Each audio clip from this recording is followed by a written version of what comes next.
పోయిన ఆదివారం వాక్యం విన్నాం మనం. సంసోను ఏ విధంగా తన యొక్క పడిపోయినటువంటి స్థితిలో కూడా ఏ విధంగా దేవుని చిత్తాన్ని నెరవేర్చగలిగాడు కదా. తన జీవిత కాలంలో అంతట్లో కూడా ఎంతమందిని అయితే తను చంపాడో ఆ ఒక్కరోజు అంతకంటే ఎక్కువగా ఫిలిస్తీయుల్ని చంపగలిగాడంట. ఎలాగా పశ్చాత్తాప హృదయంతో దేవుని శక్తి మీద ఆధారపడినప్పుడు గొప్ప కార్యం చేసినట్లు మనం చూస్తాం కదా. అలానే అదే పునరుత్థాన శక్తి. పునరుత్థాన శక్తి అంటే ఏంటి?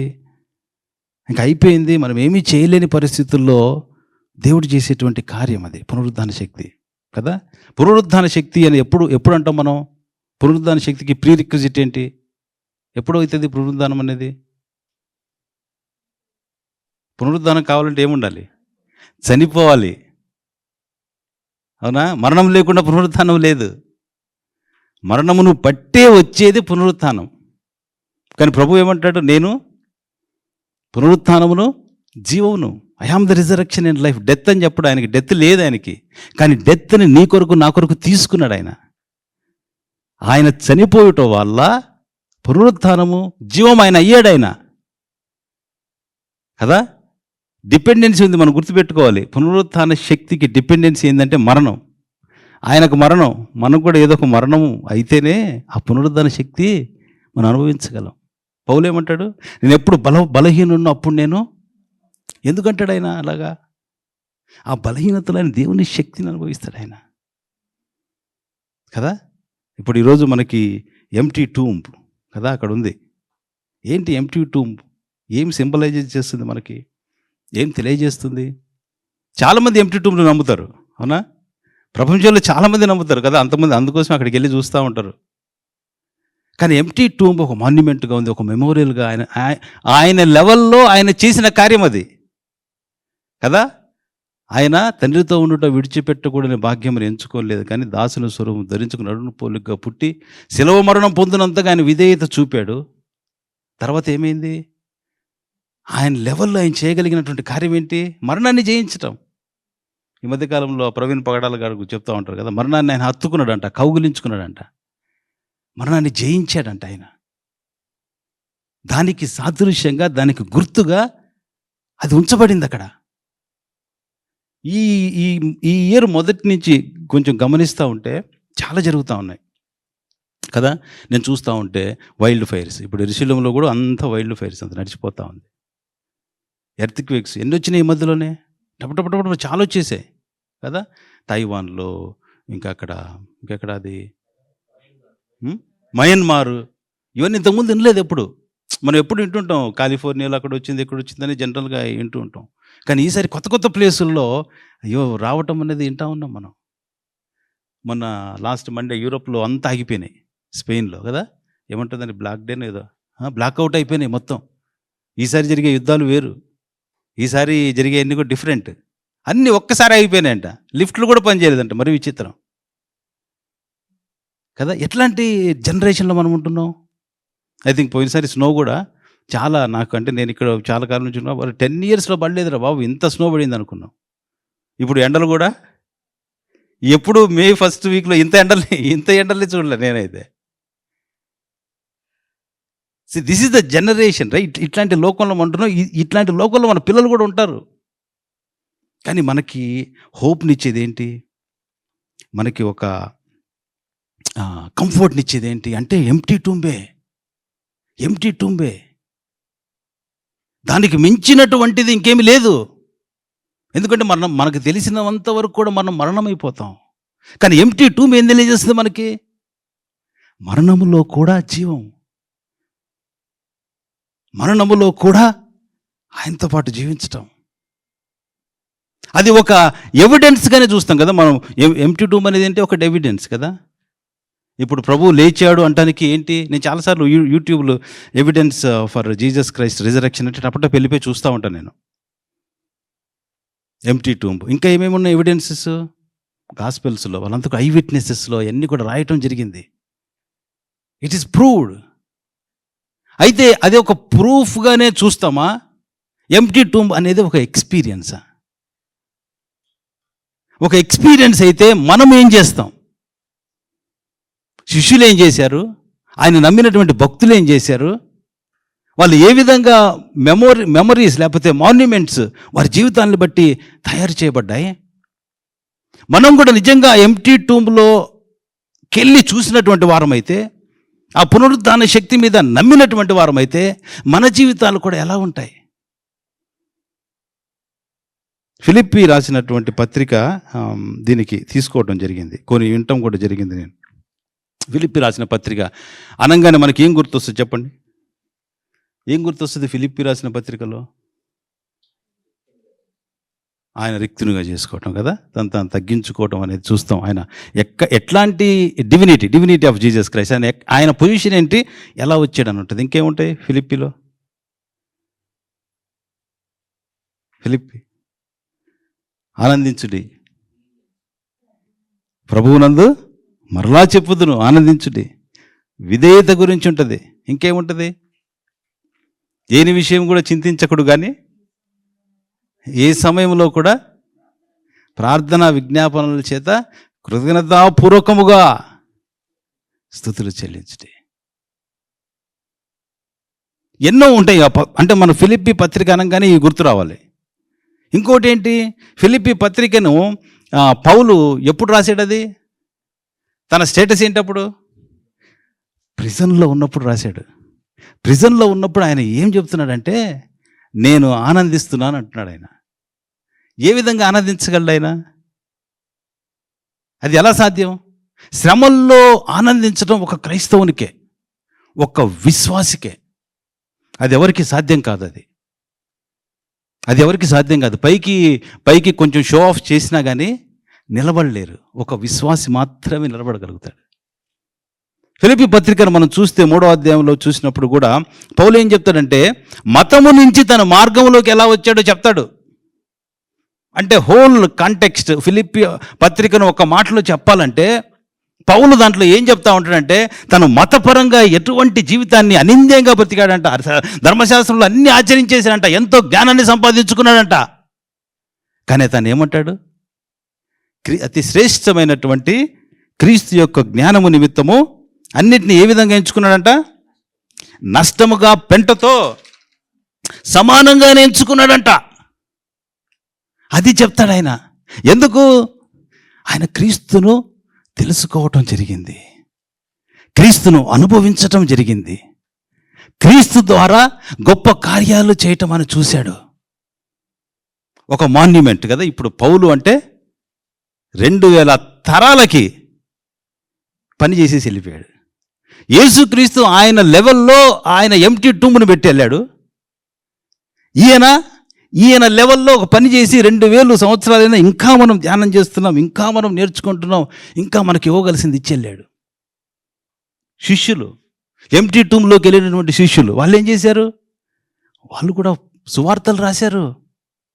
ఈరోజు వాళ్ళ సువార్తలే క్రీస్తు జీవితాన్ని ప్రతిబింబింపజేస్తా ఉన్నాయి. ఐ విట్నెస్లు వాళ్ళే.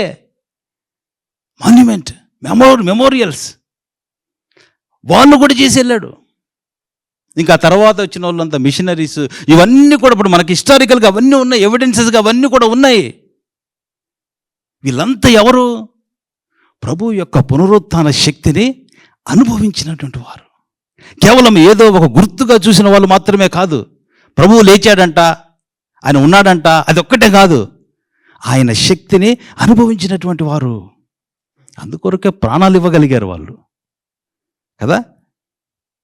జైల్లో ఉండి కూడా ఈ ఫిలిప్పీ రాసిన పత్రికలు ఎక్కడో నేను జైలు నుంచి బయటికి రావాలి అనే పెద్ద పెద్ద తాపత్రయాలు వ్యక్తం చేయడు. మిమ్మల్ని చూడటానికి రావాలనిపిస్తుంది నాకు, మీరు ప్రార్థన చేయండి, కలుద్దాం, నాకు దేవునితో ఉండాలనుంది నాకు, కానీ మిమ్మల్ని బట్టి శరీరంలో కూడా ఉండాలనుంది నాకు. రెండింటి మధ్య నేను విరుకునబడి ఉన్నాను. నేను ఎటువంటి అనుభవాన్ని తను పొందుకుంటున్నాడు? జైల్లో ఉన్న ప్రభువుని అనుభవిస్తూ ఉన్నాడు. ఆయన జైలు గోడలను అనుభవించట్లేదు. ఆయన ఎలా సాధ్యం? కొన్ని వచనాలు చూద్దాం, చాలా ప్రాముఖ్యమైనది, నాకు చాలా ఇష్టమైనటువంటి ప్రాముఖ్యమైనది చూద్దాం మనం. నాకు చాలా ఇష్టమైనటువంటి వాక్యం ఇది. ఫిలిప్పీ రాసిన పత్రిక 3వ అధ్యాయము 10-11 చూద్దాం. I may attain the resurrection from the dead కదా తెలుగులో.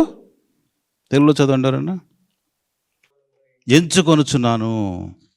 ఇక్కడ 3 సంగతులు తను ఎరగాలని కోరుకుంటున్నాడు. ఇక్కడ 3 సంగతులు ఏంటి? మొదటిది ఆయన ఏం ఎరగాలంట, ఏం తెలుసుకోవాలంట? ఇక్కడ చూస్తే ఏం తెలుసుకోవాలంట మొదటగా, రైట్? ఆయనను మొదటిగా ఆయన ఏం ఎరగాలంట? ఆయనను ఎరగాలంట. తర్వాత ఏంటి? ఆయన పునరుత్థాన బలమును ఎరగాలంట. మూడోది ఏంటి? ఆయన శ్రమలలో పాలివాడనగుట ఎట్టిదో ఎరుగు నిమిత్తము. ఇది ఎవరు చెప్తున్నారు? పౌలు గారు చెప్తున్నారు. ఎప్పుడు చెప్తున్నాడు? ప్రిజన్లో ఉన్నప్పుడు చెప్తున్నాడు. అప్పటికి ఎన్ని సంవత్సరాలు పరిచర్య చేసి ఉండొచ్చు ఆయన? ఫిలిప్పీలకు పత్రిక రాసే టయానికి ఆయన 30 సంవత్సరాల పరిచర్య అయిపోయింది. ఆయనకి 30 years ఆఫ్ సర్వీస్ అయిపోయింది. ఇది చివరి దినాల్లో ఉంటున్నాడు ఆయన. చివరి దినాల్లో 30 సంవత్సరాలు పరిచర్య చేసిన తర్వాత ఒక భక్తుడు ఏం చెప్తున్నాడంటే, ఆయనని నేను ఎరగాలి అంటున్నాడు ఆయన. ఆయన పునరుద్ధాన బలాన్ని నేను ఎరగాలి అంటున్నాడు ఆయన. ఆయన శ్రమలను కూడా నేను ఎరగాలి అంటున్నాడు ఆయన. ఆయనే ఎరగాలి అంటే మనం ఎంతగా ఎరగాలి ఆయన్ని? ఈ 3 సంగతులు ఆయన్ని ఎరిగితే, ఆయన ఏ విధంగా ఒక మాన్యుమెంట్ని తయారు చేసి పెట్టి వెళ్ళాడో మనం కూడా ఊరికినే వెళ్ళిపోం. నెక్స్ట్ జనరేషన్కి ఏది ఇవ్వాలో అది కూడా ఇవ్వగలుగుతాం మనం. లేదు నార్మల్గానే నేను ఏదో నమ్ముతాను, నేను అక్కడ ఒక ఎంటీ టూంబ్ ఉంది, తిరిగి లేచాడంట ఆయన, అది కూడా నమ్ముతాను నేను, అది ఒక ఎవిడెన్స్గా చూస్తాను నేను, అది ఒక సింబల్గా చూస్తాను నేను అంటే మన జీవితాలు జీవించగలుగుతాం. కాకపోతే మనం ఒక మెమోరియల్ని క్రియేట్ చేస్తామో లేదో తెలియదు. God is a God of memorial. మనం మొదటి నుంచి చూస్తూ ఉంటే ఆయన నోవహు జలప్రయం వచ్చినప్పుడు ఏం చెప్తాడు ఆయన తర్వాత? అరే మనుషులంతా ఇంతేరా, వీళ్ళ హృదయం అంతా చెడ్డది అంటాడు. కానీ ఏమంటాడు అక్కడ? మేఘములు ఈసారి మాత్రం ఇట్లాంటిది నేను చేయనివ్వను. ఎప్పుడైతే వర్షం వచ్చిందో అప్పుడేమవుద్దంట? ఇంద్రధనస్సు కదా, రెయిన్బోను చూసి నేనేం చేస్తా? గుర్తు తెచ్చుకుంటా. నేను గుర్తు తెచ్చుకొని ఇంకా ఈసారి ఎప్పుడు కూడా జలప్రయాలు ఇట్లా నేను చేయను. చూడు, ఆయన ఒక గుర్తు పెట్టుకుంటున్నాడు. ఆయన ఒక గుర్తు. గాడ్ ఈజ్ ఆల్సో హిస్టోరియన్ అంట. ఆయన అన్ని రాసుకుంటూ ఉంటాడు, రాపిస్తాడు, చేస్తాడు. యోర్దాన్ నుంచి బయటకు వస్తారు వాళ్ళు. రాగానే ఏం చెప్తాడు? యోర్దాన్ నుంచి బయటికి రాగానే 12 రాళ్ళు తెచ్చి బాబు అక్కడ పెట్టుకోండి మీరు. ఎవరైనా కూడా అడిగితే ఏంటి డాడీ, ఏంటి మమ్మీ, ఈ రాళ్ళు ఏంటి అని అడిగితే చెప్పండి మీరు. ఎర్ర సముద్రం నుంచి దాటిన దేవుడే ఈరోజు యోర్దాన్లో నుంచి కూడా దాటించాడు మమ్మల్ని. మనం అడుగడుగున మనం అవి చూస్తాం. మనం యెహోషువ కూడా ఒక రాయిని పెట్టి ఒక నిబంధన చేయటం, బలిపీఠాలు కట్టడం, ఇవన్నీ దేనికి? గుర్తులు. అవన్నీ కూడా ఒక మెమోరియల్ మాన్యుమెంట్స్గా తయారు చేయబడ్డాయి. ఈరోజు మనం కూడా ఇదొక మాన్యుమెంట్ కదా, పవిత్రంగా పరిశుద్ధంగా మనం ఆచరించడానికి. అటు ఇటు తప్పిపోయినా కూడా మరలా వచ్చి ఇది ఒకసారి నేను ఆలోచించి, ఇది లేకపోతే ఏంటి దేవా పరిస్థితి? ఇది లేకపోతే ఏంటి? మనం మొన్న లోకంలో ఇటు అటు కొట్టబడతా ఉంటే ఇది ఎంతటువంటి సొల్యూషన్ మనకి ఇచ్చాడు ప్రభు. అంటే నేను ఏది చేసేస్తా మళ్ళీ వస్తానని కాదు. That is not why it is given. మనం ఇక్కడికి వచ్చి శక్తిని పొందుకుంటాం, బలం పొందుకుంటాం. మనం అడుగుతాం దేవుని, దేవా నాకు శక్తిని బలం ఇవ్వమని మనం ప్రాధేయపడతాం. దాంట్లో ఉన్న జీవాన్ని పొందుకుంటాం. అలానే ఇప్పుడు ఈయన ఏమంటున్నాడు? 3 సంగతులు. మొదటిది ఏమంట? మొదటిది నేను ఆయన్ని ఎరగాలి. ఐ మే నో క్రైస్ట్ అంటున్నాడు. ఇక్కడ రాయబడినటువంటి మాట ఐ మే నో అనేటువంటిది హెబ్రూలో ఉన్నటువంటి మాట ఏంటంటే ఇనోస్కి అంటే దాని అర్థం వచ్చేసి బై ఎక్స్పీరియన్స్. హెబ్రూలో చాలా వర్డ్స్ ఉంటాయి. నాట్ బై ఇన్ఫర్మేషన్తో ఉన్నది కాదు. అది దేంతో ఉన్నదంట? అది ఆయన తెలుసుకోవటం, ఎక్స్పీరియన్స్తో ఉండటం, ఇంటిమేట్ రిలేషన్షిప్తో ఉండటం, ఇంటిమసీగా ఆయన్ని తెలుసుకోవటం. మనకందరికీ తెలుసు కదా, Christianity is not a religion but it is a relationship with Christ. ఆయనతో మనం కలిసి జీవించటం. అందుకోసమే ఇది మతం కాదు, మనం మార్గం అంటాం. ఆయన జీవాన్ని మనం ఎక్స్పీరియన్స్ చేస్తూ ఉంటాం. ఆయన జీవంలో మనం పాలివారం అవుతాం. ఆయన్ని ఎట్లా తెలుసుకుంటాం? ఆయన గురించి తెలుసుకోవటం కాదు. It's not about Christ, it's about Christ కదా. ఆయన గురించి తెలుసుకోవటం వేరు, ఆయన్ని తెలుసుకోవటం వేరు. ఆయన గురించి తెలుసుకుంటే ఏమవుతుంది? It just the information gather చేస్తున్నాం అక్కడ ఇక్కడ. అందుకోసమే దేవుని ఇంటలెక్చువల్గా తెలుసుకోవచ్చు అంట. దేవుని ఎట్లా తెలుసుకోవచ్చు? స్పెక్యులేటివ్గా తెలుసుకోవచ్చు అంట. నాకు ఆ కళ వచ్చింది, ఈ కళ వచ్చింది, ఆ దర్శనం వచ్చింది, ఈ దర్శనం వచ్చింది, స్పెక్యులేషన్స్. అట్లా కూడా తెలుసుకోవచ్చు దేవుణ్ణి. తర్వాత ఏంటి? ఇంకా హిస్టారికల్ నాలెడ్జ్ అన్ని గ్యాదర్ చేసి కదా. చాలామంది హిస్టారికల్గా కూడా దేవుని తెలుసుకుంటారు కదా, నిలబడుతుంది. మనం ఎంత ఇంటిమసీగా, ఎన్ని మంచివే ఇవన్నీ, ఎంత ఇంటిమసీగా ఇవన్నీ మనం లీడ్ చేస్తాయి అనేది చాలా ఇంపార్టెంట్. ఈరోజు నేను చాలా రిసోర్సెస్ చూస్తాను, మంచిది. We have to stand on resources. కానీ ప్రభు సన్నిధిలో కూడా నిలబడి పరిశుద్ధాత్మ సహాయాన్ని మనం ఎంత కోరుకుంటాం కదా. చావునకు లోనైన మీ శరీరములను కూడా తన ఆత్మ ద్వారా జీవింపచేయను. ఎవరికది? ఓన్లీ దేవుని నమ్మిన బిడ్డలకే. ఎన్ని రిసోర్సెస్, ఇచ్చిన వాగ్దానాలు ఎట్లా తెలుసుకున్నా? ఐ మే నో క్రైస్ట్, ఇంకా తెలుసుకోవాలంట ఆయన. మొన్న జాషు స్కూల్ దగ్గరికి వెళ్తే టీచర్తో మాట్లాడుతూ ఉంటే, ఒక teacher, I think she is 46 years of age. ఆమె షీ వాజ్ అ కెమిస్ట్ అంట ముందు, తర్వాత ఇంకోటి. నేను అడిగాను, ఏంటి ఇంతకుముందు ఈ జాబులన్నీ చేసి టీచర్గా ఎందుకు వచ్చామంటే, ఎట్ ద ఏజ్ ఆఫ్ 39 ఆమె స్కూల్కి వెళ్ళి టీచర్ ట్రైనింగ్ తీసుకుంది. Age of 39. ఇంతకీ ఏంటంటే ఆమెకు ఒక అబ్బాయి ఉన్నాడంట, హీ ఈజ్ మెంటల్లీ ఛాలెంజ్డ్. కొడుకును తెలుసుకోవటానికి, కొడుకు ఏంటో తెలుసుకోవటానికి ఆమె స్కూల్కి వెళ్ళిందంట. నేను సర్ప్రైజ్ అయినా నేను. ఎందుకంటే కొడుకును అర్థం చేసుకోవాలి. తన కొడుకు చదువు ఆగిపోకూడదు. ఇప్పుడు సేమ్ జాషుతో AJ, is ready now for university. కొడుకుతో నేర్చుకొని, ట్రైనింగ్ తీసుకొని, కొడుకుతో కూర్చొని వాడిని ఒక స్టేజ్కి తీసుకొచ్చి ఇప్పుడు యూనివర్సిటీకి రెడీ చేసిందంట. చూసి కదా, ఆయన్ని తెలుసుకోవాలి మనం. అంటే ఏం చేస్తాం మనం? సమయం గడపకుండా ఆయన్ని తెలుసుకోలేం మనం, రైట్? అది కాని పని. అందుకోసమే ఒక విశ్వాసి ప్రభువుని తెలుసుకొని రావటానికి ఏదో ఒక కార్యం, ఒక స్వస్థత జరగవచ్చు, ఒక ఫైనాన్షియల్ నీడ్ నుంచి బయటికి రావచ్చు, ఒక అద్భుత కార్యం జరగవచ్చు, ఒక వీసా రావచ్చు, ఒక స్టేటస్ రావచ్చు. ఏదో విధంగా నమ్ముకుంటావు నువ్వు వచ్చావు. కానీ వచ్చిన తర్వాత నువ్వు సంఘంలో కట్టబడతావు, వాక్యాన్ని ధ్యానించాలి, ప్రార్థనలోకి వెళ్ళాలి. అల్టిమేట్ గోల్ ఏంటో తెలుసుకోవాలి. వాట్ ఈజ్ మన మెయిన్ థింగ్ ఏంటి? మనకి ప్రభువును తెలుసుకోవటం అనే మెయిన్ దాంట్లోనే ఉండాలి మనం. That is our main course of action. That is our main goal. మన కష్టాల్లో కూడా ఏం తెలుసుకోవాలి? నా కష్టం నాకు ఏం నేర్పిస్తుంది? నేను ఒక విశ్వాసినైతే ప్రభువును తెలియజేస్తుంది. ఒక బ్లెస్సింగ్ నాకు ఏం తెలియజేస్తుంది? నేను ఒక విశ్వాసినైతే నా ప్రభు ఎంత గొప్పవాడో తెలియజేస్తుంది. మనం ఎంతగా ప్రభువును చూస్తామో, ప్రభువును తెలుసుకోవాలని ఆశ కలిగి ఉంటామో, అంతగా ఆయన్ని అనుభవిస్తాం మనం. మొట్టమొదటిది ఏంటి? ఆయన్ని తెలుసుకోవాలి. ఆయన గురించి కాదు, ఆయన్ని తెలుసుకోవాలి నేను. అది ఏ పరిస్థితి అయినప్పటికీ సరే మన ఆశ కలిగి ఉంటే. ఈరోజు మన వాళ్ళందరూ కూడా ఆయిల్ ఫీల్డ్స్లో పనిచేస్తారు. ఎన్ని సంవత్సరాల నుంచి తోడుతున్నారు కింద నుంచి? ఎన్ని వేల మరి ఏమంటారు వాటిని, గ్యాలన్స్ తోడుతానున్నారు. ఇంకా ఆల్బర్ట్ రిజర్వ్స్ ఇంకా ఒక 100 years వస్తాయంట. దేవుడు సృష్టించినటువంటి ఒక సృష్టిలోనే అంత దాగి ఉంటే ఆయనది ఎంత ఉంటుందండి? ఎంత ఉంటుంది ఆయనది? అందుకోసం ఒక వాక్యం ఉంటుంది హోషేయలో, సముద్రంలో నీరు ఉన్నట్టు భూమి అంతటి కూడా ఆయన జ్ఞానం ఉంటుందంట. ఎంత సముద్రంలో నీరు మనం ఒకవేళ షిప్లో వెళ్తూ ఉంటే చూసి ఎట్లా ఉంటుంది? దానికి అంతం ఉండదు నీళ్ళు. అంతటి జ్ఞానము ఆయన పరిచిపెట్టాడంట. మనకేముండాలి? ఆశ ఉండాలి అంతే. ఎలాగైనా నిన్ను తెలుసుకోవాలి, నీ గురించి కాదు, నిన్ను తెలుసుకోవాలి. That is how personal relationship అంటే ఏంటి? ఆయన్ని తెలుసుకోవటం. ఒక్కసారి ఆయనతో కనెక్ట్ అయిపోయిన తర్వాత నీకు, అందుకోసం మన శోధనలు వచ్చినప్పుడు మనం షేక్ అవుతుంటాం, అటు అవుతుంటాం, ఇటు అవుతుంటాం. ఎందుకు? ఆయనతో ఉన్న కనెక్షన్ సరిగ్గా లేకపోవటం వల్లే. ఆయన కనెక్షన్ సరిగ్గా ఉంటే నువ్వు వస్తాయి కష్టాలు, కానీ నువ్వు నిలబడి ఉంటావు నువ్వు. Because you know who you serve. నీ కొరకు ప్రాణం పెట్టిన ఆయన గురించి నీకు తెలిసి ఉంటుంది కదా. అందుకోసమే యోహాను 17:3 కూడా చూద్దాం. ఏంటంట?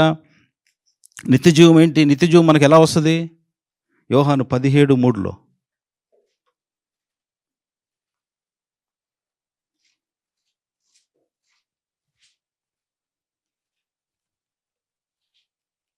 ప్రభు చివరి సమయంలో శిష్యులతో గడిపినటువంటి ప్రార్థన.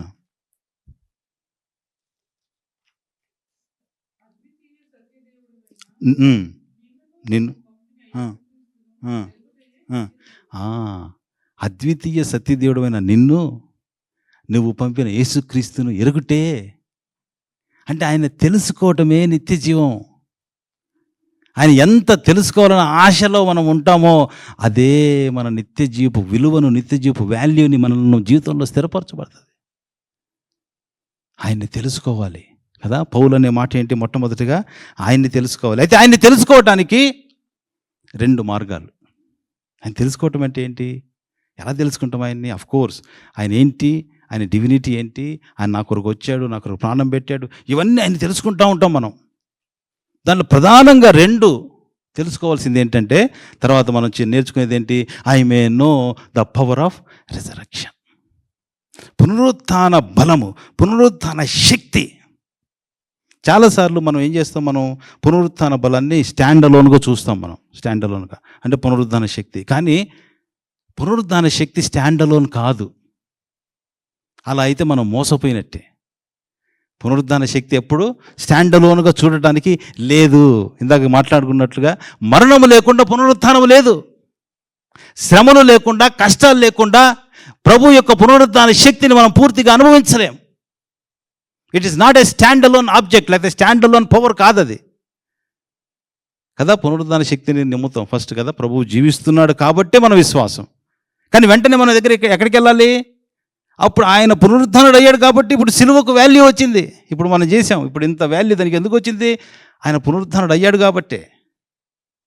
అయితే ఇది లేకుండా మళ్ళీ అక్కడికి లేదు. మళ్ళీ అక్కడి నుంచి ఇటు వస్తాం, ఇటు నుంచి అటు వెళ్తాం, ఇది తిరుగుతూ ఉంటాం. మనం డిపెండెన్సీ ఉంటుంది. పునరుత్థాన బలాన్ని మనం ఏం చేయాలి? అనుభవించాలి. ఏంటి పునరుత్థాన బలం? ఏం తీసుకొస్తుంది మనలో? ఏం తీసుకొస్తుంది పునరుత్థాన బలం? The power of resurrection. ఏం చేస్తుంది ఒక మనిషి, ఒక విశ్వాస జీవితంలో? పునరుత్థానుడైనటువంటి యేసుక్రీస్తు చేసేటువంటి పని ఏంటి? ఏం తీసుకొస్తాడు ఆయన? మార్పును కదా, మారు మనస్సును, పాపక్షమాపణని, నిత్య జీవాన్ని, ఇవన్నీ తీసుకొస్తాడు.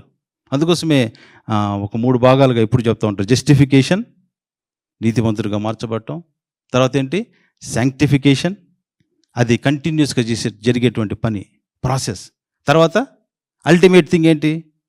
గ్లోరిఫికేషన్. అల్టిమేట్గా మనం ఏమవుతాం? మనం ఆయనతో పాటు జీవిస్తాం, ఆయనతో పాటు ఉంటాం, యుగయుగమాలు జీవిస్తాం. That is what is the resurrection power, the power of resurrection. పునరుత్థాన బలము ఒక వ్యక్తి జీవితంలో చేసేది ఏంటి? నీతిమంతుడిగా మార్చటం.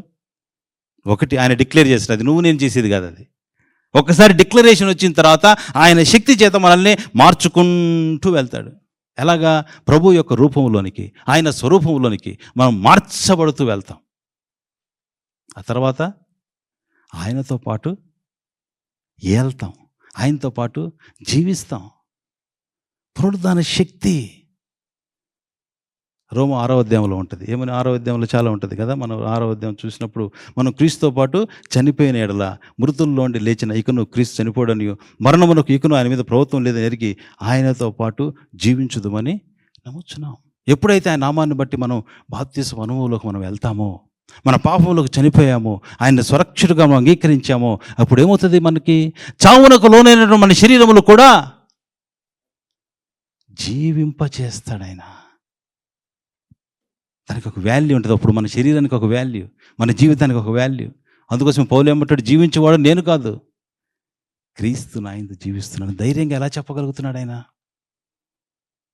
పునరుద్ధాన శక్తి అనేది ఒక సింబాలిక్గా చూసేది కాదు, పునరుద్ధాన శక్తి అనేది అనుభవించేది. ఏమంటారు వాళ్ళు అక్కడ? మొన్న లాస్ట్ వీక్ కూడా చెప్తుండే కదా, ఏంజల్స్ ఆ యొక్క ఎంప్టీ టూంబ్ దగ్గర కూర్చొని ఆ సిస్టర్స్కి చెప్తారు కదా. ఏమని చెప్తారు? వచ్చి మనం మాథ్యూ 28:6 చూస్తే ఏముంటుంది అక్కడ? లేచి ఉన్నాడు, రండి. ఆ, ఆ. ఆయన శిష్యులతో చెప్పు, రండి చూడండి, తర్వాత వెళ్ళండి చెప్పండి. అందుకోసమే ప్రభువు కూడా ఆయన పరిచర్య స్టార్ట్ చేసినప్పుడు ఈ మాటలతోనే స్టార్ట్ చేస్తారంట. మనం యోహానులోకి వెళ్తే యోహాను సువార్త 3వ అధ్యాయం చూస్తే మనం ఆ శిష్యులు బాప్తిస్మం అయిపోయిన తర్వాత ఆ శిష్యులు వెళ్తూ ఉంటారు కదా. యోహాను చెప్తాడు, ఇదిగో లోకపాపం మోసుకుని పో దేవుని గొర్రెపిల్ల అనగానే వాళ్ళు వెళ్తారు ఆయనతో పాటు కదా. ఆయనతో పాటు వెళ్తాను, నువ్వు ఎక్కడ ఉంటున్నావు మేము చూడాలంటాడు కదా. 1వ జాన్ ఫస్ట్ చాప్టర్ కదా, 39, ఫస్ట్ చాప్టర్ 39లో 38 చదువుదాం.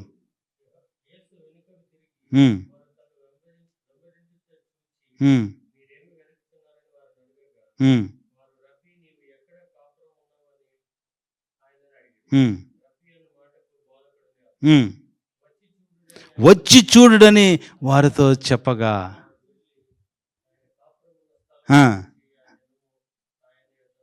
బస చేసిరి.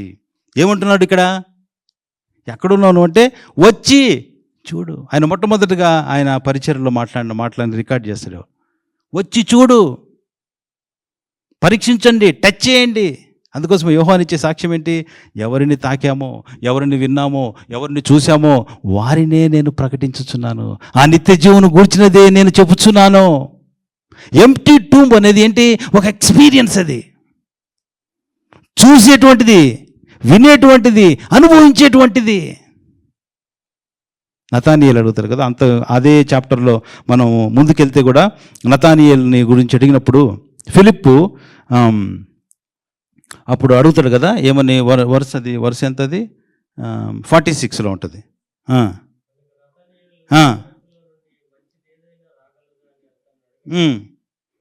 వచ్చి చూడు. వెంటనే ఏమంటాడు నతానియేలు, అరే నజరేతుల నుంచి ఏమొస్తాను, నాకు తెలిసి ఏ మంచిది రాదు అంటే ఫిలిప్ ఏమంటాడు, వచ్చి చూడు. ఆ సమరయ స్త్రీ కూడా చెప్తుంది ఏమని, ఇదిగో ఇన్ని సంగతులు చెప్పినటువంటి ఈయన కాదా మెస్సియే, వచ్చి చూడండి. ఆ ఊరోళ్ళంతా చెప్తారు ఏమని, నీ మాటల్ని బట్టి కాదు, మేము వచ్చాము చూసాము, ఈయనే లోకరక్షకుడు. పునరుత్థాన శక్తి అనేది వచ్చి చూసేటువంటిది. మనం వచ్చి చూడటంలో రాంగ్ జరిగితే నెక్స్ట్ లెవెల్ రాంగ్ జరుగుద్ది. ఎక్కడ తెలుసా, వెళ్ళి చెప్పటం. వచ్చి చూడకపోతే వెళ్ళి ఏం చెప్తాం మనం. చాలాసార్లు మనం go and tell last words of Jesus Christ ఏంటి, Matthew 28లో ఉంటుంది కదా, గలిలయ కొండ మీద సర్వలోకమునకు వెళ్ళి సర్వ సృష్టికి. అవి లాస్ట్ వర్డ్స్. ఫస్ట్ వర్డ్స్ ఏంటి, come and see. Last words ఏంటి, go and tell. Come and see లేకపోతే గో అండ్ టెల్ ఎక్కడి నుంచి వస్తుంది, రాదు. అంతేనా, అంతే కదా. మనం చూడకపోతే మనం ఏం చెప్తాం, వెళ్ళి చెప్పలేం మనం. సో మన ప్రాబ్లం ఎక్కడ ఉంటుంది, మనం ఏది సరి చేసుకోవాలి, మనం come and see. Come and see ఎప్పుడైతే మనం పరిష్కారం అయితే మన జీవితాల్లో ప్రభు శక్తిని అలా అనుభవిస్తాం, మనం ఆటోమేటిక్గా బిర్యానీ బాక్స్లో బిర్యానీ బాగుందంటే మనం ఒక్కరే ఉంటామా, ఓహోరి నాయన ఇంక మొత్తం చెప్పేస్తాం మనం. అరే బాగుందంటారు, ఎక్కడ బాగుందంటారు, అది హైదరాబాద్ బిర్యానీ, ఇంతకాలం వెయిట్ చేసాం, ఇక్కడ ఉంది అక్కడ. ఎందుకు, మనం ఎక్స్పీరియన్స్ చేసాం కాబట్టి. దాచుకోలేము. మనం దాచుకుంటున్నామంటే అర్థం ఏంటంటే మనం ఇంకా ఎక్స్పీరియన్స్ చేయలే. ప్రభు ఉత్తముడని ఆయన రుచి చూచే తెలుసుకోమంటాడు ఆయన. ఊరికనే కాదు, థియరిటికల్గా రమ్మని ఆయన ఎప్పుడూ చెప్పడు ఆయన కదా. ఏ విశ్వాసి కూడా ఏదో నేను తెలుసుకున్నాను, నేను వెళ్ళిపోతున్నాను, అట్లాంటి జీవితము ఏ విశ్వాసికి ఉండదు. ప్రభువును అనుభవించినటువంటి జీవితమే ఖచ్చితంగా ఆయన ఆఫర్ చేస్తాడు ఆయన, ఎందుకంటే ఆయన జీవిస్తున్నాడు కాబట్టి. వచ్చి చూడాలంట, ఎంప్టీ టూంబ్లోకి వచ్చి చూడండి కదా. ఎంప్టీ టూంబ్ అనేది ఈరోజు మనకి ఇవ్వబడింది, ఒక సాదృశ్యంగా, లేకపోతే ఒక మాన్యుమెంట్గా, లేకపోతే ఒక మెమోరియల్గా కూడా ఉంచబడింది. ఓన్లీ ఎవిడెన్స్ మాత్రమే కాదు, దాంట్లోకి వెళ్ళి మనం చూడాలి, దాంట్లోకి వెళ్ళి మనం గుర్తించాలి. I may know him and also I may know his power of resurrection కదా. ఆ రెండు తర్వాత ఏంటంట, తర్వాతది ఇది చాలా ప్రాముఖ్యం. ఇది చాలా సార్లు మనం ఏం చేస్తాం, మనం మిస్ అయిపోతాం. మనం పవర్ ఆఫ్ రిజరక్షన్ గురించి మాట్లాడి ఆ పవర్ ఆఫ్ సఫరింగ్స్ గురించి మాట్లాడకపోతే మనం పూర్తిగా అందుకోలేము. అది అందుకోలేము. నిన్న మా ఇంట్లో డిన్నర్ టేబుల్ దగ్గర ఈ రేమండ్ వీళ్ళంతా పిల్లలు ఉండి తింటా ఉన్నారు. మా మా పిల్లల కంటే భయంకరంగా తినేవాడు ఎవడంటే రేమండ్. అసలు తిండవాడు. నేను మా పిల్లల్ని తిడతా ఉంటే వాడైతే అసలు తిండు. అసలు వాడు ఎప్పుడు అరే వేసుకోరా అంటే అంకుల్ అంటాడు. నిన్న తింటున్నాడు, తింటా ఉంటే నేనేం ఎక్స్పెక్ట్ చేశానంటే మామూలుగా వేసుకోరా అంటే వాడు అంకుల్ తిన్నంటాడు. నిన్న అంకుల్ వేసుకుంటా అన్నాడు వాడు. అరే ఇది ఎప్పుడు చెప్పలేదు అసలు, ఇది వెరైటీగా ఉంది అంటే అంతలోకి వచ్చి అరే ఆ చికెన్ పీస్ ఉంది తినలేదు ఏంటి అని అడిగింది. ఇంకేసి అంటే అది నాకు ఇష్టము, దాన్ని చూసి తింటున్నాను వాడు. అంత తినేసిన తర్వాత అంకుల్ అది తింటా నేను అన్నాడు వాడు. ఆడు వేసుకున్నాడు, ఇంకోసారి వేసుకొని మొత్తం అంతా తినేసి, ఆడికి తినటం అనేది కష్టం చాలా, కానీ దేన్ని చూసి తిన్నాడు వాడు, చికెన్ చూసి మొత్తం 2 సార్లు వేసేసుకుని తినేసాడు వాడు. మన కష్టాలని కూడా మనం అనుభవించాలి, కష్టాల్లో మనం ముందుకెళ్ళాలి. దేన్ని చూస్తాం, మనకి పవర్ ఆఫ్ రిజరక్షనే, ఎంటీ టూంబే. అది మనం ముందు ఉన్నప్పుడు మనం కష్టాలు గుండా వెళ్తాం. మనం దాంట్లో మనం ఎక్స్పీరియన్స్ చేయగలం. కష్టాలు లేకుండా దేవుని శక్తిని మనం అనుభవించాలంటే అది చేయలేము. అది రియల్ ఎక్స్పీరియన్స్ అవ్వదు. అది మన టెస్ట్ మనీ ఎప్పుడు కూడా అది నిలబడదు. అది మన టెస్ట్ మనీ ఎప్పుడు పాస్ ఆన్ చేయలేము. మన పిల్లలకి, నెక్స్ట్ జనరేషన్కి మనం ఇవ్వలేము. మనం ఈరోజు పౌలు భక్తుడి యొక్క చరిత్రను కానీ ఆయన పరిచర్యను కానీ మనం అట్లా ముందు పెట్టుకొని ఒక మోడల్గా ఎందుకు చూడగలుగుతున్నాం ఆయన్ని? Because he was holding unto the power of resurrection even the tough times. ఆయన కష్ట సమయాల్లో ఆయన ఎలాగ దేవుని పట్టుకుని నడిపించబడ్డాడో అది ఏమైంది, ఒక మెమోరియల్గా తయారైపోయింది, ఒక మాన్యుమెంట్గా తయారైపోయింది. ఈరోజు మన నెక్స్ట్ జనరేషన్కి మనం ఇవ్వాలి. మన జీవితాలు ఒక టెస్ట్ మనీగా ఉండాలి, ఒక హిస్టరీని ఒక ఏదైనా క్రియేట్ చేయగలగాలి. అంటే ఏంటి, ఇట్లాంటి పరిస్థితుల్లో దేవుని యొక్క శక్తిని మనం ఎంత ఆధారం చేసుకొని ఆ యొక్క శ్రమను లేకపోతే ఆ నిందను, క్రీస్తు నిమిత్తమైనటువంటి నింద కదా, చాలా ప్రాముఖ్యమైన మాట, నాకు చాలా ఇష్టమైంది. 1వ పేతురులో ఉంటుంది, 4:14 ఉంటుంది కదా. పరిశుద్ధాత్ముడి గురించి మనం చాలాసార్లు వింటాం. Gifts, Holy Spirit, speaking in tongues, చాలా విషయాల్లో పరిశుద్ధాత్ముడి యొక్క ప్రక్రియను చూస్తాం. There is another thing also. ఇక్కడ చెప్తాడు, ఇక్కడ ఏమని 4:14 ఉంటుంది చూడండి. నింద పాలవుతే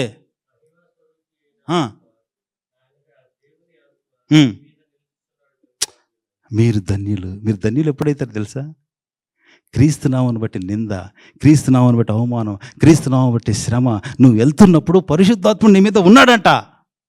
అంటే సెంటర్ ఆఫ్ అట్రాక్షన్, లేకపోతే సెంటర్ ఆఫ్ థింగ్ ప్రభు అయినప్పుడు ఆయన్ని తెలుసుకోవటం, ఎలాగైనా ఆయన్ని తెలుసుకోవాలి. నేను దీని ద్వారా ఆయన్ని తెలుసుకోగలుగుతా, నేను దీని ద్వారా ఆయనకి దగ్గర అవ్వగలుగుతా, నేను దీని ద్వారా నేనేంటో తెలుసుకోగలుగుతా.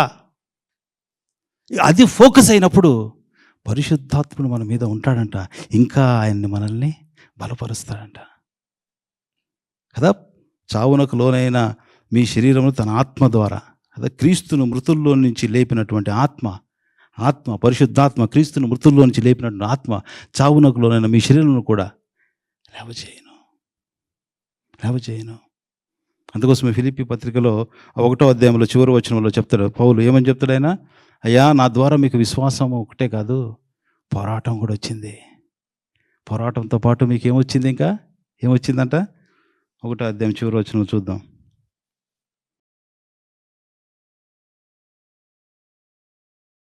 విశ్వాసం ఒక్కటే కాదు, విశ్వాసాన్ని ఒక్కటే నేను పాస్ ఆన్ చేయలేదు. ఆ పునరుద్ధాన శక్తిని ప్రభువు జీవిస్తున్నాడు, ఒక్కటే పాస్ ఆన్ చేయలేదు. నేను శ్రమ పడటం కూడా నేను పాస్ ఆన్ చేస్తున్నాను. నేను అది అనుగ్రహించబడిందంట మీకు.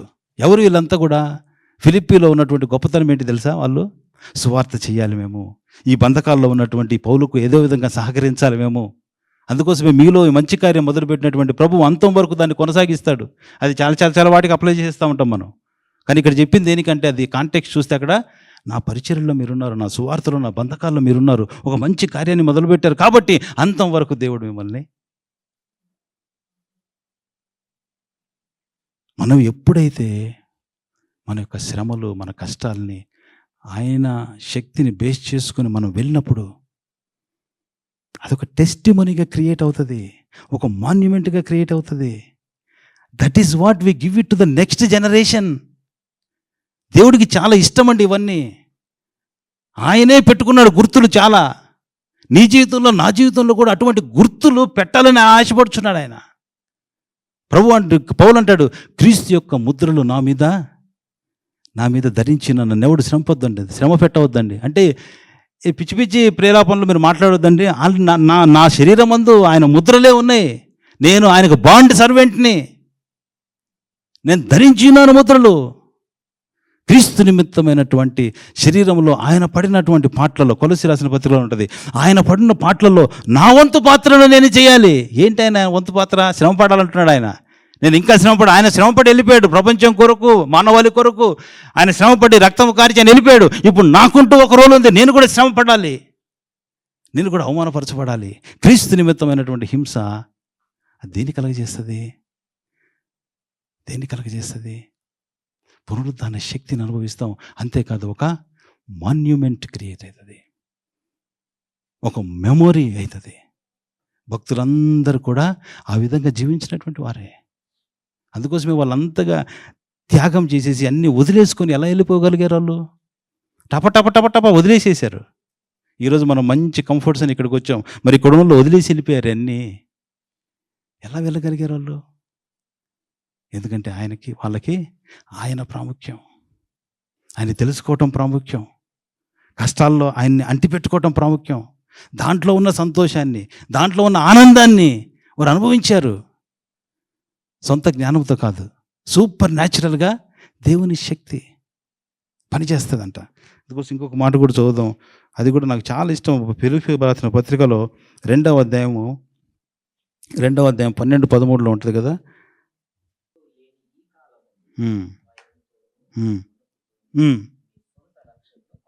కొనసాగింపనీయుడి. తర్వాత, ఎందుకనగా మీరు ఇచ్ఛయించుటకును కార్యసిద్ధి కలగజేసుకుంటకును తన దయా సంకల్పం నెరవేరుటకై మీలో కార్యసిద్ధి కలగజేయవాడు దేవుడే. చూసారా? ఆ కార్యసిద్ధి అనేది ఆయనే కలగజేస్తాడంట. మీరు ఇచ్ఛయించుటకును కార్యసిద్ధి కలగజేసుకుంటకును మీలో కార్యసిద్ధి కలగజేయవాడు ఆయనే. ఎప్పుడవుతుంది ఇది? ఇప్పుడు ఆయన మనకు సెంటర్ ఆఫ్ గ్రావిటీ లాగా, ఆయన సెంటర్ ఆఫ్ మన ఫోకస్ ఆయన అయితే, ఆయన్ని తెలుసుకోవటం సెంటర్ ఆఫ్ ఫోకస్ అయితే కార్యసిద్ధి ఆయనే కలగజేస్తాడంట. ఆ శ్రమల గుండా నువ్వు వెళ్తావు, ఆ కష్టం గుండా నువ్వు వెళ్తావు, ఆ ఇబ్బంది గుండా నువ్వు వెళ్తావు. అయిపోయింది ఇంకా లేదు అన్న టైంలో నువ్వు ఒక జీవాన్ని చూస్తావు, ఆ జీవంపు చేయబట్టం చూస్తావు. అదే సమయంలో ఇంకోటి కూడా జరుగుద్ది. ఎప్పుడు కూడా సిలువ శ్రమలు అంటే ఒక మరణాన్ని తీసుకొస్తుంది, అంతే కదా. ప్రభువుకి సిలువ శ్రమ అనేది ఒక మరణాన్ని తీసుకొచ్చింది ఆయనకి. అలాగే మన జీవితంలో కూడా సిలువ శ్రమ ఏం చేస్తుంది? మరణాన్ని తీసుకొస్తుంది. మన అహం చచ్చిపోద్ది ఒక్కోసారి, అవిశ్వాసం చచ్చిపోద్ది ఒకసారి, మన ఫేము నేము ఇవి చచ్చిపోతాయి ఒకసారి, మనం పోరాడుతున్నటువంటి ఆ పాపం చచ్చిపోద్ది ఒకసారి. ఎప్పుడైతే సిలువ నిమిత్తమైనటువంటి ఆ నింద, క్రీస్తు నిమిత్తమైనటువంటి ఆ నింద, ఆ శ్రమ మన జీవితంలో అవసరం లేని చచ్చిపోతాయి, దేవుని చిత్తంలో మనం బ్రతికించబడతాం, పునరుద్ధాన శక్తి చేత జీవించబడతాం. అందుకోసమే కొన్నిసార్లు మనం, అరే నేను నమ్మకంగా ఉన్నాను దేవునికి, ఎందుకు వచ్చింది నాకు ఈ కష్టము? నేనేం తప్పు చేయలేదు, ఎవరికి అన్యాయం చేయలేదు, నేను ఎందుకు వచ్చింది నాకు ఈ శ్రమ? నేను భారం కలిగినటువంటి వ్యక్తిగానే ఉన్నాను కదా, నేను రెగ్యులర్గా నేను చర్చికి వెళ్తాను కదా, దేవుని సన్నిధిలో ప్రార్థన చేస్తాను కదా, నాకు ఎందుకు వచ్చింది ఈ శ్రమ? గుర్తుపెట్టుకోండి, దేవుడు ఒక టెస్టిమనీని క్రియేట్ చేస్తూ ఉన్నాడు. అది నీకు మాత్రమే కాదు, నీ పిల్లలకు కూడా ఆశీర్వాదకరంగా మార్చడానికి, ఒక మాన్యుమెంట్గా క్రియేట్ చేయటానికి, ఒక మెమోరియల్గా పెట్టడానికి దేవుడు ఏర్పాటు చేసినటువంటి ఒక ప్రాసెస్ అది. అదే సమయంలో నువ్వేం చేస్తావు? పౌలు భక్తుడు చెప్పినట్లుగా ప్రిజన్లో ఉంటావు, కానీ ఆనందిస్తున్నానని చెప్పగలం మనం. ఊరికే పైకి పైకి మాటలు కాదు, నిజంగానే ఆనందించేటువంటి ఆ కృపను, ఆ శక్తిని దేవుడు ఇస్తాడు ఖచ్చితంగా. అదే పునరుత్థాన శక్తి, అదే పునరుద్ధాన శక్తిని అనుభవించటం. అది ఇతరులు కూడా ఆశ్చర్యపోయే విధంగా, వీడేంద్ర బాబు ఇన్ని కష్టాలు గుండా వెళ్తూ ఉంటాడు, ఎప్పుడు చూసిన శ్రమలు, ఎప్పుడు చూసిన పరిస్థితులు, కానీ ఎంత సంతోషంగా ఎందుకు ఉండగలడు వీడు, ఎందుకు ఇంత సంతోషంగా జీవించగలడు వీడు? ఎందుకంటే జీవించేది నేను కాదు, ఆయన శక్తి మనలో కార్యసిద్ధి కలగజేసేటువంటి శక్తి అంట. క్రియారూపకంగా అంటే పని చేస్తాడు ఆయన, మనలో కార్యసిద్ధి కలగజేసి ఒక టెస్టిమనీని క్రియేట్ చేయబడుతుంది. అందుకోసమే ఈ శ్రమలు గుండా వెళ్ళేటప్పుడు మనం ఆలోచించాల్సింది ఏంటంటే, టెస్టిమనీ కోసం ఆలోచించాలి. దేవా, నువ్వు నా టెస్టిమనీని ఎలా నిలబెడుతున్నావు, నువ్వు నా టెస్టిమనీని ఎలా క్రియేట్ చేస్తున్నావు నువ్వు నన్ను. టెస్టిమనీస్ లేకుండా మనం ప్రభువులో నిలబడలేమండి, ఆయనకు కూడా తెలుసు. అలాగే మన నెక్స్ట్ జనరేషన్ కూడా కదా, రాను రాను వెళ్ళే రోజులు టఫ్ డేసే కదా. దినాలు మెరుగుపడేది, దినాలు మెరుగుపడే దినాలను మనం ఏమీ చూడం. There is no safety place. ఈ ప్లేస్ సేఫ్గా ఉంది అనుకోవడానికి ఏమీ లేదు. ఇప్పుడు పరిస్థితులు బాగున్నాయంటానికి ఏమీ లేదు. ఇక అట్లాంటి రోజుల్ని మనం చూడలేం మనం. కానీ దేవుడు తన పిల్లలకు ఆశ్రయస్థానంగా ఉంటాడు ఆయన. ఎక్కడ చూసినా మాస్ షూటింగ్సే కదా. ఆ న్యూస్ పెడితే ఎక్కడో చోట ఆ మాస్ షూటింగ్స్ జరుగుతూనే ఉంటాయి. This is the world that we are living in కదా. రేపు మన పిల్లలు కూడా అట్లాంటి పరిస్థితుల్లో ఉంటారు. మన పిల్లలకు మనం నేర్పించాల్సింది, చూపించాల్సింది కూడా ప్రభు యొక్క శక్తి. పౌలు అంటున్నాడు, ఐ మే నో హిమ్. ఇంటిమేట్గా ఆయన్ని తెలుసుకోవాలంట. ఆయన తెలుసుకోవటం అనేది కూడా చక్కగా వర్ణించబడుతుంది. ఆడమ్ న్యూ హిజ్ వైఫ్ అని ఉంటుంది. అక్కడ మనకు ఆదికాండం 4వ అధ్యాయంలో పిల్లల్ని కన్నప్పుడు ఎట్లుంటుందంట, ఆడమ్ న్యూ హిజ్ వైఫ్. తర్వాత కయ్యను వచ్చాడని ఉంటుంది కదా 4వ అధ్యాయం 1వ వచనంలో. ఆ న్యూ అంటే ఏంటి? ఒక వ్యక్తి సోషియాలజీలో ఉంటుంది, ఒక వ్యక్తి తన భార్యను తెలుసుకున్నట్లుగా, లేకపోతే ఒక భార్య తన భర్తను తెలుసుకున్నట్లుగా తల్లిదండ్రులను తెలుసుకోలేడంట, పిల్లల్ని తెలుసుకోలేడంట. ఎందుకంటే వివాహ బంధము శ్రేష్టమైనది. నేను చాలాసార్లు అని మా పిల్లల్ని, అరే నేను ఎక్స్పెక్ట్ చేయలేదురా మీరు ఈ పని చేస్తారని. కానీ నా భార్యను ఎప్పుడు అనలే, నువ్వు ఎక్స్పెక్ట్ చేయలేదే అనలే, ఎందుకంటే నాకు తెలుసు కాబట్టి. కానీ పిల్లల్ని చాలాసార్లు అని నేను, ఎంత రక్తం పంచుకొని పుట్టినా కూడా తెలియదు వాళ్ళు ఏం చేస్తారు. కానీ భార్యాభర్తల సంబంధం వేరు. ఆడమ్ న్యూ ఇస్ అది తెలుసుకుంటే ఇంకా ప్రభుతో ఏంటి, ప్రభువుకి సంఘానికి ఉన్నటువంటి ఆ యొక్క అనుబంధం ఏంటి? భార్యాభర్తల అనుబంధమే, అంటే వివాహ బంధం. మనం ఆయన ఎలా నమ్ముతాం? రక్తం ద్వారా. ఇంకా అది శ్రేష్టమైనది. మనం రక్తముతో ఉంటాము, వివాహ బంధము చేయబడ్డాం ఎక్కువగా తెలుసుకోవటానికి. అందుకోసం ఆయన లేచినప్పుడు ఆయన సంఘానికి శిరస్సు కదా, ప్రభువు సంఘానికి శిరస్సు. ఆయన శిరస్సు లేచినప్పుడు ఏం లేస్తుంది? శిరస్సుతో పాటు బాడీ కూడా లేస్తుంది. అంటే ఏంటి? నేను ఎప్పుడైతే నేను ఆ శిరస్సుకు కనెక్ట్ చేయబడి ఉంటే నేను కూడా లేస్తా. ఆయన తలుపు లేసేదే శరీరాన్ని లేపటానికి కూడా లేస్తున్నాడు ఆయన. ఒక్కడే ఆయన శిరస్సుగా లేచి నిలబడే శరీరాన్ని పడుకోబెట్టడానికి కాదు. మన్నయిపోవును ఆయన జీవితంలో నెరవేరలేదే. ఆయన జీవితంలో నెరవేరలా, మట్టి అవ్వలేదు ఆయన శరీరం. ఆయన లేచింది, ఎందుకంటే ఆయనే సృష్టించాడు. అది దానికి ఆయనకు అప్లై అవ్వదు. అది మహిమ శరీరంగా మార్చబడింది. ఆయన శిరస్సు లేచింది, ఆయన శరీరం కూడా లేచింది. ఇప్పుడు ఆయన శిరస్సు, ఆయన సంఘం అయితే ఆయన లేచిన వాడు కాబట్టి నేను కూడా లేస్తాను. అందుకోసమే సంఘానుభవం మిస్ చేసుకుంటే వి మిస్ సో మచ్. చిన్న వాటికి ఉన్న సంఘంలో ఉన్నది ఎక్కడోసారి వెళ్ళాలి, సంఘంలో కట్టుబడి ఉండాలి. పునరుద్ధాన శక్తిని చాలాసార్లు చెప్పాను. పునరుద్ధాన శక్తి, సంఘము రెండు చాలా రిలేటెడ్. సంఘంలో మనం ఎలా ఉంటాం, పునరుద్ధాన శక్తిని కూడా అలా అనుభవిస్తాం. ఎందుకంటే శిరస్సు లేస్తూ ఉంటాడు. ఆయన కనెక్ట్ అయి ఉంటే నేను కూడా లేస్తా. పరిస్థితి ఏదైనా పరిస్థితి అయినప్పటికీ దేవుడు లేపుతాడు. ఆయన మనకు అర్థమయ్యే విధంగా లేపడు. అన్ని స్టెప్స్ మనకు అర్థం కావు. దేవుని శక్తి అనేది అర్థమయ్యేటువంటి శక్తి కాదు. అది ఆయన చేస్తాడంతే. ఎట్లా చేస్తాడో నాకు తెలియదు. నిలవబెట్టుకుంటాడు ఆయన. టెస్టిమనీని ఇస్తాడు. ఒక మాన్యుమెంట్ క్రియేట్ చేయబడుతుంది. వాళ్ళ లెవెల్లో వాళ్ళు చేశారు. ఆయన లెవెల్లో ఎంప్టీ టూమ్, శిష్యుల లెవెల్లో సువార్తలు, ప్రభు ప్రాణం ఇచ్చేయటం, ఇంకా మిషనరీస్, ఇంకా మనం చూస్తే అపోస్తల్స్ చాలామంది వాళ్ళ లెవెల్లో వాళ్ళు చేశారు. మనము కూడా మన లెవెల్లో చేయటానికి ఎప్పుడు సాధ్యమవుతుంది? I may know Christ and his power of resurrection and the fellowship of his sufferings.